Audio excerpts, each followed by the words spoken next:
Les amis, et si la Air France tirait sa survie de l'Afrique? Sinon, comment comprendre le revirement de la Air France après avoir itself dit qu'elle pliait bagages pour quitter l'AES? Je vous ai fait part dans la précédente vidéo, vous avez été très nombreux à réagir et merci beaucoup d'avoir beaucoup partagé cette vidéo-là, ça a bien cartonné, je vous en remercie.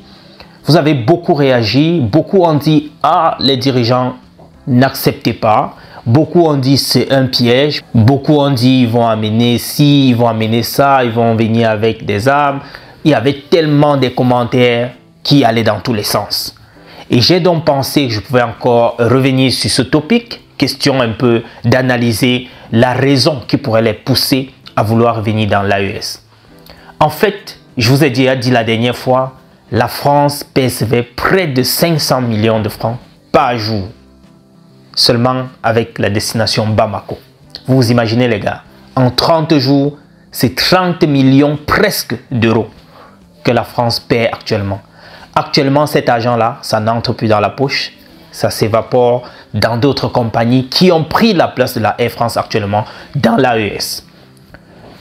Ils ont fait du chantage, ils ont dit, nous on part, comme pour sanctionner le Mali, le Burkina et le Niger. Ils ont dit nous on part. Et depuis ce temps-là, les Maliens, les Burkinabés ont dit ben voilà, on va aussi vous faire ça dur. Ils ont durci le ton, ils ont dit on va nous respecter coûte que vaille. Vous allez suivre par exemple ce que le ministre de l'Extérieur, des Relations extérieures du Mali disait déjà. Il analysait déjà cette situation. Il disait que le respect doit être mutuel. On doit nous respecter. Quelqu'un ne peut pas se lever le matin, il dit je pars, demain il dit je reviens, il dit je pars, il dit je reviens. Vous allez écouter par exemple dans cette interview, écoutez ça et je vous reviens juste à la suite. C'est la même chose pour la compagnie Air France.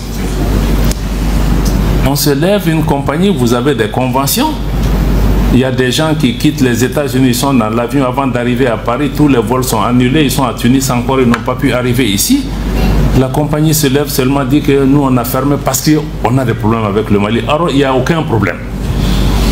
Si c'est pour sanctionner le Mali parce que le Mali a supporté le Niger, on va le faire, on le fera.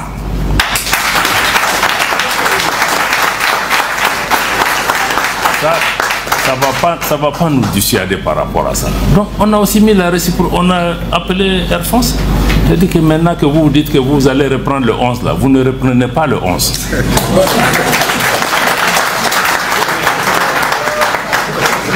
Et quand vous serez prêt, vous allez faire le rang à la queue. Si on est prêt, à vous redonner. Et entre-temps, on leur dit que vous n'êtes pas les seules compagnies au monde.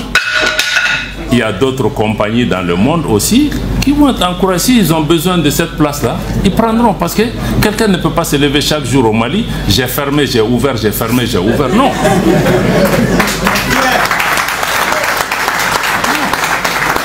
Donc ça, il faut aussi qu'on nous respecte. On respecte même la clientèle parce que ce n'est pas du bétail. Il y a des gens qui sont bloqués à Paris depuis combien de jours? Ils sont là, ils ne peuvent pas faire ça aux États-Unis, ils ne peuvent pas faire ça dans d'autres régions. Ils font ça chez nous. Vous vous levez au Burkina, Niger, Mali, on a fermé. Donc il faut que les gens comprennent. Ils ne peuvent pas venir. Ici, c'est une compagnie commerciale. Elle gagne de l'argent. Air France gagne 500 millions de francs CFA par jour sur la destination Mali. C'est nous qui gagnons? Bon, donc moi je crois que la réciprocité, elle est importante. Les amis, je pense que vous avez très bien écouté ce que le ministre des Relations extérieures du Mali disait déjà en temps de crise. Et j'ai envie de me poser la question, quand Air France veut maintenant revenir, quand elle partait, c'était parce qu'il y avait la junte militaire au pouvoir. Maintenant, elle veut revenir, mais c'est toujours la junte militaire au pouvoir. Avec qui est-ce que Air France, et aussi entre guillemets la France, veut-elle communiquer si jamais les mêmes gens qu'elle était en train de décrire hier sont toujours là, sont toujours au pouvoir? Quelle est la logique qui est là dans le fait de vouloir revenir aujourd'hui? Rien n'a changé sur le terrain. C'est toujours le même pouvoir, c'est toujours ces militaires qui sont au pouvoir dans les trois pays de l'AES. Donc du coup, on ne comprend pas ce revirement de situation. Mais je pense qu'il y a aussi une autre raison, c'est plutôt la raison économique. Ce sont des businessmen. Air France cherche de l'argent. Et c'est même la raison pour laquelle, selon moi, elle revient. Parce que 30 millions environ d'euros en 30 jours qu'elle perd, alors là, il faut quand même trouver d'autres destinations pour combler le vide. Regardez par exemple les autres destinations, que ce soit en Asie, que ce soit en Amérique et tout. Air France a de la concurrence. Mais au niveau de l'Afrique en particulier, Air France dans certains pays n'a pas de concurrence. Pas du tout. On peut prendre le cas, je crois, du Tchad, je pense bien, et aussi même du Gabon, où Air France a le monopole. Elle ne discute avec personne. C'est-à-dire, elle décide que, ok, aujourd'hui, je peux placer le billet à 1500 €. Je peux placer le billet pour descendre là-bas à 1200. On va acheter. C'est lui, c'est elle qui décide. C'est Air France qui décide dans ces pays-là. Alors, vous comprenez que quand il y a un peu, je dirais ça comment? Quand il y a un peu de la concurrence, on ne peut pas faire certaines bêtises, entre guillemets, hein, c'est-à-dire décider un matin comme ça que je pars, je reviens, je pars, je reviens, parce que dès que vous allez penser faire comme ça, ton concurrent directement va prendre ta place. Alors, peut-être c'était une erreur, je pense, de Air France, d'avoir essayé de faire ce chantage, puisque c'est le chantage. Si elle dit aujourd'hui que je pars et après elle te dit je reviens tel jour, et là les pays de l'AES ont dit ben, vous n'allez pas vous lever le matin et dire je pars, je reviens, je pars et je reviens, comme le ministre des Relations extérieures le disait dans son discours. Alors ils ont aussi durci le ton. Donc vous comprenez donc les amis, dans la plupart des cas c'est parce qu'ils ont le monopole dans certains pays et ils peuvent en faire ce qu'ils veulent en ce qui concerne le transport. Mais quand il y a de la concurrence, les choses se passent en tout cas autrement. Les prix sont exorbitants du côté de l'Afrique, tout simplement parce qu'il n'y a pas de concurrence dans certains cas. Ou bien, ils ont le monopole dans certains cas. Regardez dans d'autres destinations, ce n'est pas le cas. C'est bien accessible, les billets d'avion. Mais direction Afrique, la vache à lait, là-bas, on ne voit pas ça. Alors les amis, j'ai voulu revenir encore sur ça pour attirer l'attention et dire que voilà, je pense plus que c'est une affaire économique. Ils sentent que c'était une erreur qu'ils ont eu à faire, que le chantage ne marche plus, pas seulement au pays de l'AES, mais en grande partie, en grande majorité, en Afrique, ça ne marche plus. Ça ne marche plus parce que l'Afrique évolue. Les enfants africains ouvrent les yeux. On part un peu de partout, on étudie, on s'émancipe et tout. L'Africain d'aujourd'hui, ce n'est pas l'Africain il y a cela 25 ans.